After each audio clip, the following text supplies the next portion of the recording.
So despite what you might see on the PoE Ninja ladder, Archmage still exists in the game. And it's really cheap to set up because nobody, basically, is playing it.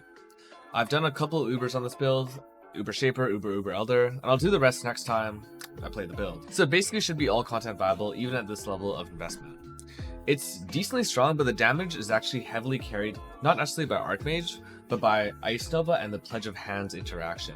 So basically it's got something like 6 times more damage than Arch in a similar setup. And the reason is because greater spell echo from Pledge of Hands with spell echo and then ArchNova and frostbolt's interaction lets you cast 8 times for one single use of the skill. So frostbolt allows for 2 ArchNovas to expand from multiple frostbolts. When cast on frostbolt, spell echo can be used without an animation lock. In other words, you cast one time and you get 1 extra free cast of ArchNova.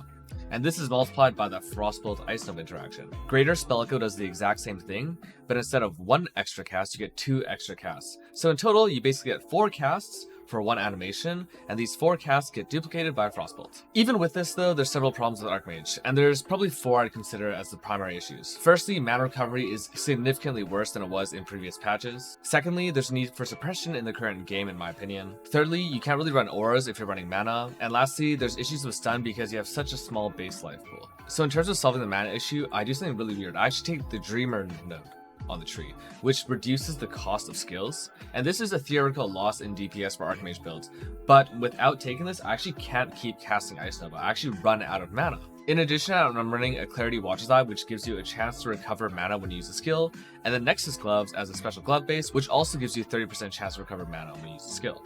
In terms of suppression, I've managed to click the Raider Ascendancy, something I'd almost never do, because in my opinion, it's mostly a QOL Ascendancy. However, unless you do this, the only other option is for going Ascendant, and I just don't think that's as good as taking Raider for this build. It also solves the speed issue with two-handers, so two-hand casters basically don't have a real movement skill. You only have Flame Dash, you can't use Shield Charge, you can't use Whirling Blades, and you don't have a really fast Leap Slam. Because of this, I simply just use Movement, Quicksilver, Onslaught scaling from Raider, and that's proven to be enough. Because Archmage can't run auras, it means I can't use primarily Determination and Grace, and this is a bit of a problem. One way I partially mitigate this is through the Stubborn Student cluster notable. So this gives me some like 500 armor, and this does get scaled by some other increased armor modifiers. And then I also run 2 defensive flasks. One of them is a Jade, one of them is a Granite, and both use suffixes for increased armor and increased evasion. Finally, I weapon swap with a minimum endurance charge, minimum power charge shield, and this gives me some physical mitigation, basically for free. Honestly, it's a slight key press and it's instant, so there's no skill cast time for doing a weapon swap.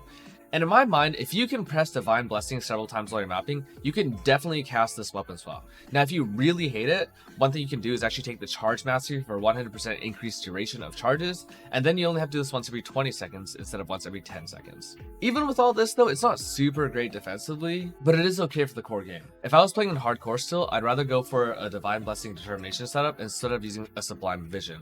I am using the Sublime Vision Clarity Shield because this really scales my Arcane Surge effect, giving me more spell damage, but also better mana regen. Finally, there's 2 key tech pieces for this build that go really well together. Firstly, I'm using Leadership's Price, and this is really broken. Alternate ailments are incredible for any sort of crit build, but it also gives you better mitigation through sap, and gives you elemental penetration, which is useful for any non-inquisitor that's not taking an Inevitable Judgment. Secondly, to scale this Leadership's Price to a reasonable state for endgame Uber bosses, I'm using the Fury of Nature Forbidden Jewel combo. So this is specific only to Ranger, and it basically gives you 100% more effect of non-damaging ailments. Functionally speaking, it means I'm ailment capped on every single mob in the game. In general, I found that this build performs decently at relatively low investment, mostly because mana gear is so cheap. At higher investment, who really knows, you're pretty locked into certain items like Crown of the Inward Eye, Cloak of Defiance, and the Staff, which means that your option for really high-end scaling rares is much more limited. The recovery is still a little bit scuffed, and you could go Hierophant if you're willing to sacrifice spell suppression and a bit of movement speed.